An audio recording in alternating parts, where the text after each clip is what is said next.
Hi everyone, hope you're keeping well, hope you're staying safe and staying indoors and also keeping busy, doing work and having fun as well with your family. I thought I'd do some videos to help you cook at home so that you can keep on cooking, keeping up your skills and also just for a bit of fun and to keep you busy. It's coming up to Easter and the next thing we were going to make in class was hot cross buns. So I thought that'd be quite a good thing for you to try and have a go at home if you can get the ingredients. I know it is difficult.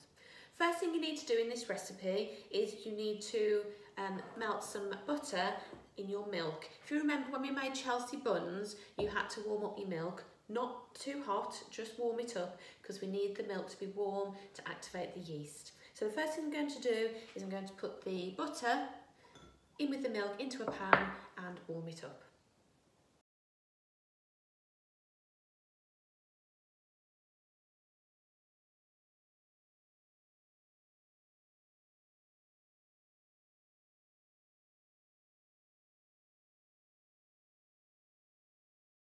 So I've warmed up my 300 millilitres of milk. That had 75 grams of butter in there and that is just body temperature now. Remember, you can test by getting a clean finger. If you put it in, if it feels hot, it is too hot. If it feels cold, it's too cold. It should almost feel like there's nothing there because it's the same temperature as your body. So you can test that. If you feel like it is too hot, just leave it to stand for a little bit and leave it to cool down. Or if you wanted to, I'm just washing my hands. Just put a bit of extra cold milk in there, but it's probably best just to leave it to stand. Now what I'm going to do is put all my dry ingredients in here. So I've got 500 grams of strong bread flour. If you can't get bread flour, you could try plain flour. It just probably won't rise as much because remember, bread flour's got extra gluten to make it stretchier. I've got a tablespoon of mixed spice. Now I didn't actually have a jar of mixed spice, so what I've done is I've put half cinnamon, half nutmeg in there. You could also add a bit of ginger, don't tip it over yourself like I've just done. Need a teaspoon of salt, flat teaspoon, not a mountain. Mix those together. And then your sugar. I'm just checking, it's 75 grams of sugar. It does say brown sugar in the recipe, but I didn't have any, so I'm just using caster sugar. Mix that all together. Make a well in the middle. Add 2 teaspoons of yeast. I did manage to get some yeast the other day from the shop. I know a lot of them have sold out, but hopefully you should have some left over from the recipes that you've made earlier this year. And then what we're going to do is we're going to pour warm milk into the into the flour, mix it into a dough, and then I'm going to knead it on the work surface. Only for a few minutes, and then we're going to leave it to prove so that the yeast can release that carbon dioxide and it can let the bread stretch, it can let it rise, and it does result in a nice softer dough because it has got more holes in it where the carbon dioxide has been, and it means that your dough is nice and squidgy.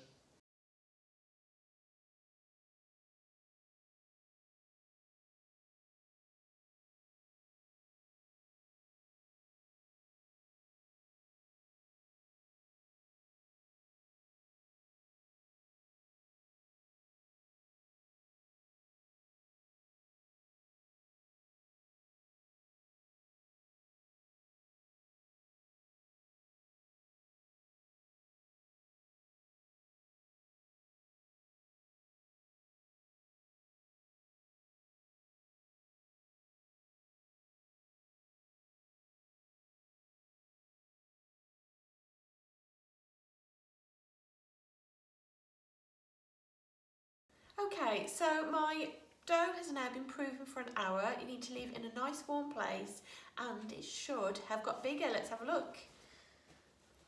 So I don't know if you can see, that has doubled in size. It's coming to nearly to the top of the bowl now. It smells lovely as well. I don't know if you've noticed, I did forget to put the sultanas in earlier, so I needed them in just before I left it to prove. I remembered just in time, so don't you forget. What I'm going to do now is shape these, then they're going to be left to prove for another hour so they get really lovely and light, and then we're going to bake them.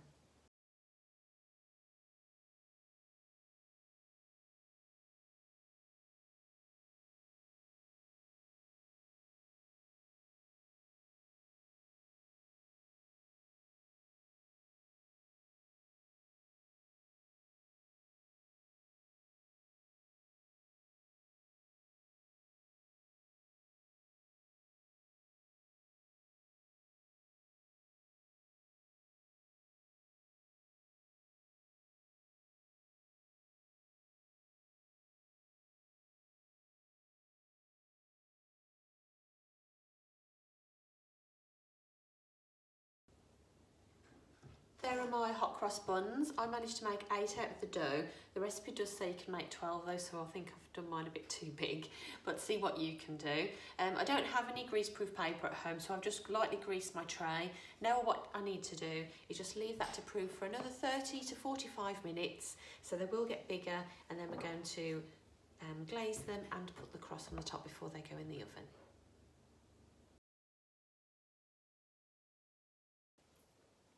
My buns have been resting, or proving should I say, 45 minutes. I put them in the oven, but the oven wasn't switched on, but it was nice and warm. What I'm going to do now is just glaze them with some egg wash. You can put a little bit of milk in this as well if you want to. As you know, this is going to make them look nice and golden and shiny when they come out of the oven.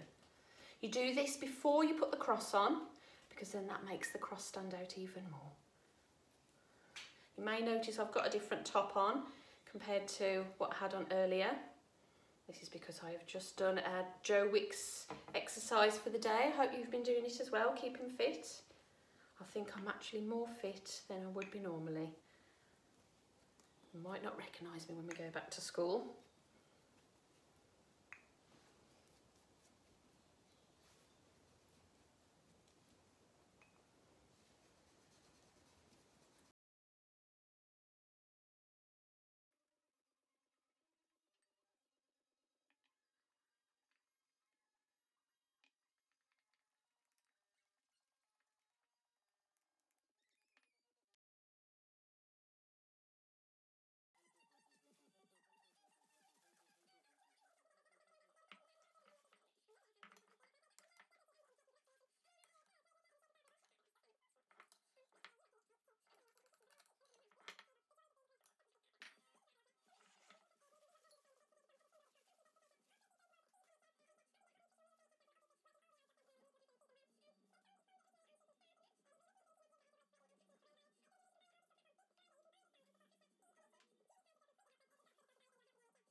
Here they are, my baked hot cross buns in the oven for 25 minutes, 200 degrees, gas mark 7, and they've come out nice and dark and you can clearly see the cross. We're going to have these now toasted with some butter and jam.